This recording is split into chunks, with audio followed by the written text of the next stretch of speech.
There are moments that seem to stand still in time. Events that transcend the master plan of your life. Unexpected twists, wind blows of destiny. One of these moments that you will remember all your life. Or not.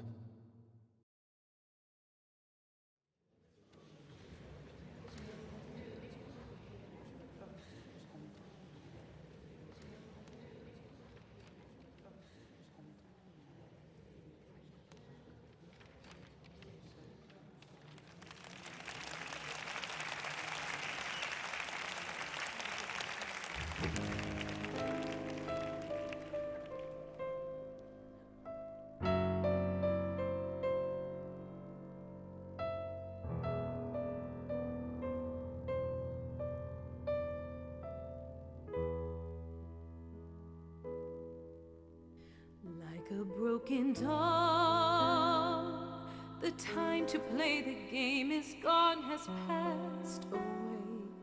There's no simple reason or lost secret way to be what it could have been one distant day.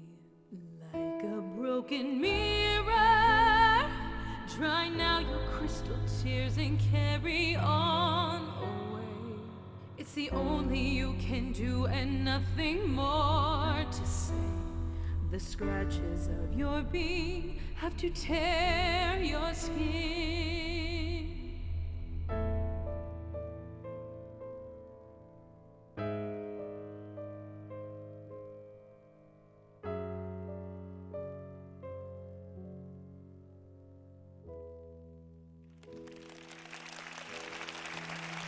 The broken mirror, dry now your crystal tears and carry on away. It's the only you can do and nothing more to say. The scratches of your being have to tear your skin.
Ah, Mrs. Moore. I'm glad to see you're feeling better. Dr. Stern is waiting for you in his office.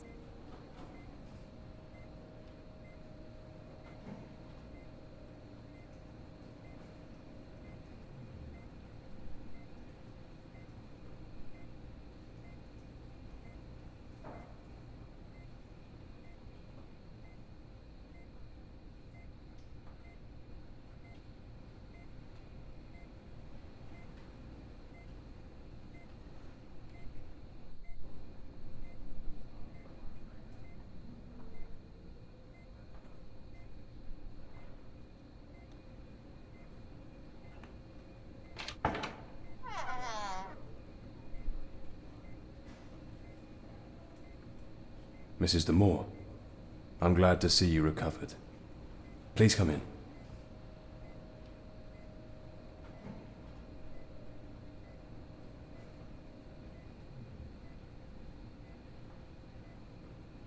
Try to calm down. You don't remember the day of the concert, do you? You see, I'm not going to give you too many details. You'll understand why. I'll just tell you. You've been in that state for years. You're an inpatient here, in the private hospital that my father founded. In fact, we have already had this conversation several times. But inevitably a short time later you fall back into an amnesic state. But I have good news for you today. Thanks to the tests we have carried out with you during this time, we have been able to develop a drug that can stop the forgetfulness process. The price you will pay, however, is hyper-reality. This drug has a powerful side effect. You will have a hard time discerning between what is real and the images of your subconscious. Mr. Moore, I would like to make you a proposal. A somewhat risky experiment, but also the only chance you will have to recover your memories. I propose that you return to familiar places and be directly exposed to your memories. This will be done under the effects of this drug, which seems to be the only effective method. Miss Castor, please prepare the doses I told you about in the laboratory for Mrs. de Moor. Yes, Doctor. We will go to your family estate. The place where you were born, RavenHill Manor, is fortunately not many miles from the hospital. For reasons unknown to me, you seem more likely to remember during the evening hours, so if you are able, we will go together tonight in search of your past and see if walking through the surroundings, now abandoned to the passage of time, can finally reconnect you with your memory.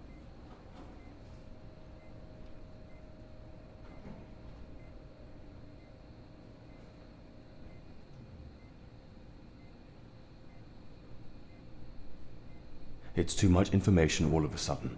It's understandable. Let's do a little test. Back there, you will find a box with personal objects from when you arrived.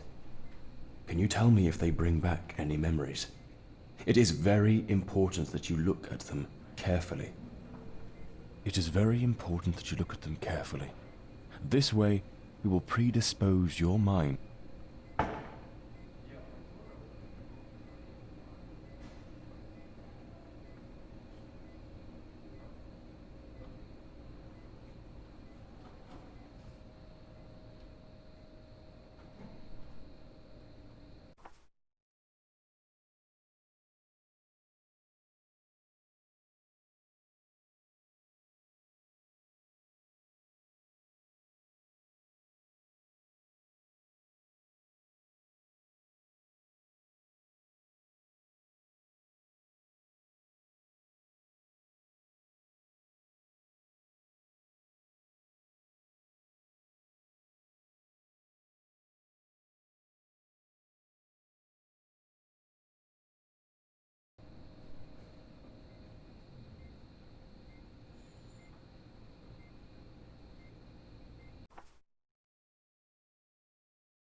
Have you already gone through your things?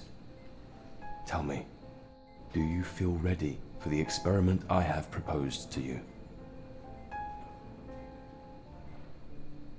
Perfect. I expected nothing less from you. Go to your room, get dressed in street clothes, and gather what you think you need. We have a long journey ahead of us. I have to prepare the drug doses for the trip. I'll join you downstairs shortly.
Ah, Mrs. Moor. Here, I have prepared a flask for you, and filled it with the first dose. Drink it. It will take a little while to have the effect, practically as long as the journey lasts. Come with me. I have the car at the door. We have no time to lose. I'll tell you more on the way.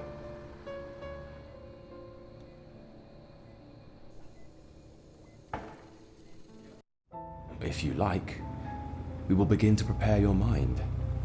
Remember, you will have hallucinations and unreal visions, which may seem like real nightmares, and will be mixed with real, valuable memories. Only you can choose which ones to keep. This is why I have not told you anything about your past, so as not to interfere with the recovery flow of your memories. One more thing. In the hospital, you are especially sensitive to mirrors. Seeing your reflected image seemed to transport you to your past, and you began to remember. Still, it was enough to see your reflection again, to fall back into the amnesiac state and reality without memories. So the mirrors you encounter will break the reality in your mind. But don't worry. Conditioned by the environment that was part of your past and this experimental drug, everything should be fine.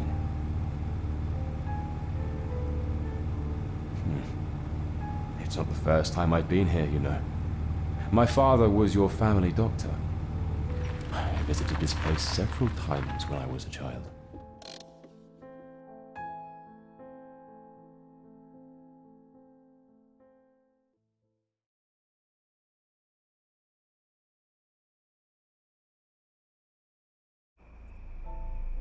We have arrived, Eliza. Ahead of you is the path that will shorten our access to the village and the Dollhouse facilities. How are you feeling? The drug should be working by now. Well then, it's the moment of truth. So from here on, you'll have to go on alone. But don't worry, I'll keep a close eye on you, trying to monitor your process. It would be best. I might get in the way of your memories, and this experiment won't have the desired effect. You must go straight ahead until you reach a fork in the road. One leads to the village and the RavenHill countryside, and the other leads directly to the mansion. I advise you to take the second. Remember, Eliza, the subconscious will talk to you in many ways. You will not be able to distinguish reality from what your mind is explaining to you. Try to understand the symbols, the signs it will give you. They can be images, they can be noises, they can be words. Be attentive, Eliza. Be very attentive. See you later.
I know that time is running out. I can feel the breath of death. So tonight, I want to record everything that has happened over the years. What started as the happy county my ancestors filled with prosperity has been transformed into the most horrible and darkest of places.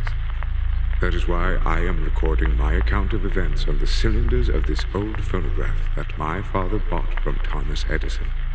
I am Aristide de Moor, 4th Earl of RavenHill, and I want to begin my story by cursing the day when Lavinia, my wife,